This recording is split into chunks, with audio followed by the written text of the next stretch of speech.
Hello, donc là on va voir une des fonctions de référence pour les élèves de seconde. Il s'agit de la fonction racine carrée. Donc la fonction racine carrée, c'est la fonction qui est définie sur 0 inclus plus l'infini par f de x égale racine carrée de x. Vous voyez la courbe de la fonction. La fonction, elle est positive sur 0 inclus plus l'infini. Ça signifie quoi? Que pour tout x de 0 inclus plus l'infini, racine carrée de x est supérieure ou égale à 0. Par ailleurs, on remarque que cette fonction elle est strictement croissante sur 0 inclus plus l'infini. Ça veut dire que pour tout réel a supérieur ou égal à 0 et réel b supérieur ou égal à 0, tel que a est supérieur à b, et ben j'aurai la racine carrée de a qui sera supérieure à la racine carrée de b. Réciproquement, si j'ai la racine carrée de a qui est supérieure à la racine carrée de b, ça signifie que a est supérieur à b. Donc, on va passer aux exercices, mais d'abord, je vais rappeler comment on résout des équations et des inéquations avec la racine carrée. Alors, comment résoudre une équation du type racine carrée de x égale a? Si votre a est positif ou nul, vous avez x qui est égal à a au carré, tout simplement. Et si a est strictement négatif, vous n'avez aucune solution, puisque on a dit que la racine carrée était une fonction positive, donc une racine carrée qui est strictement négative, ça n'existe pas, et grand S égale l'ensemble vide. Si vous avez une équation du type racine carrée de x supérieure ou égale à a, si a est positif ou nul, alors vous savez que vous avez x qui sera supérieur ou égal à a au carré, et donc ça signifie que x appartiendra à l'intervalle a au carré plus l'infini, tout simplement. Et si a est inférieur ou égal à 0, et la racine carrée étant une fonction positive au sens large, c'est-à-dire que la racine carrée est positive ou nulle, ça signifie que x appartient à 0 inclus plus l'infini. D'accord? Tout simplement.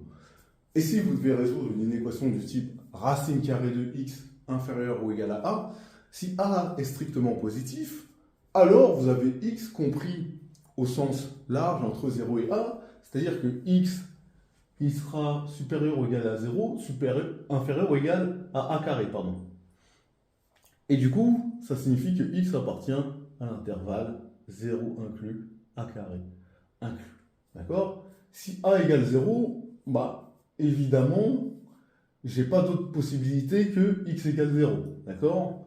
Et si a est strictement inférieur à 0, alors il n'y a aucune solution, puisqu'on le sait, une racine carrée ne peut pas être négative, donc grand S est égal à l'ensemble vide. Et du coup, on va passer à la correction des exercices, et je vous laisse ça juste en dessous, comme ça vous permet de résoudre en même temps. Donc la première qu'on a, simplement, on a racine carrée de x, qui doit être égale à 8. Celle-là, elle est facile, j'ai juste à élever au carré, et ça me fait x égale 8 au carré, c'est ce qu'on a vu. Mais 8 au carré, ça fait combien? Ça fait simplement 64. Et donc, grand S, l'ensemble des solutions est 64. Tout simplement. La seconde, de la même manière, je vais élever au carré. Et donc, mon grand X, ce sera x plus 9. Et donc, j'aurai x plus 9 qui serait égal à 6 au carré. Et 6 au carré, c'est 36. Ça veut dire que j'ai x plus 9 qui est égal à 36.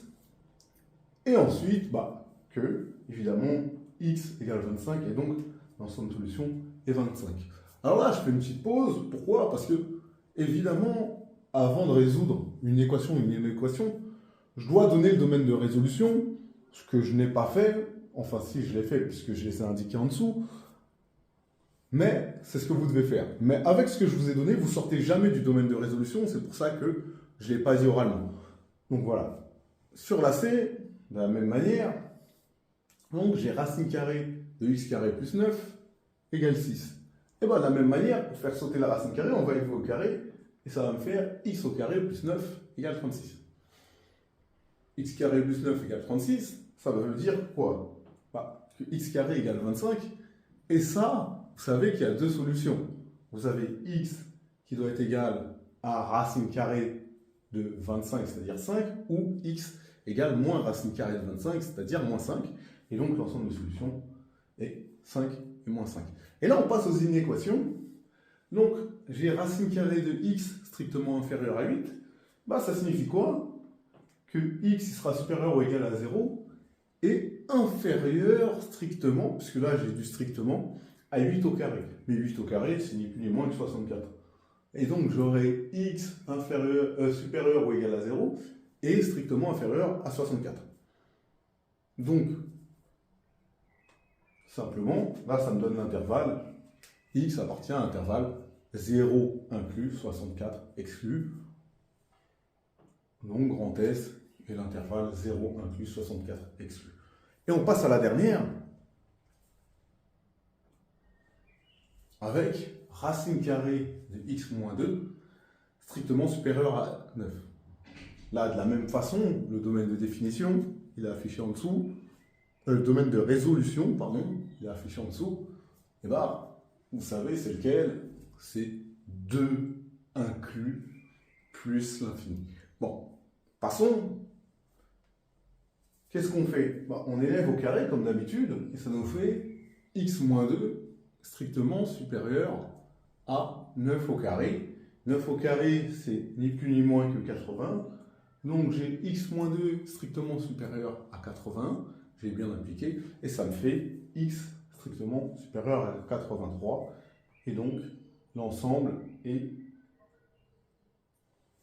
83 exclu plus l'infini.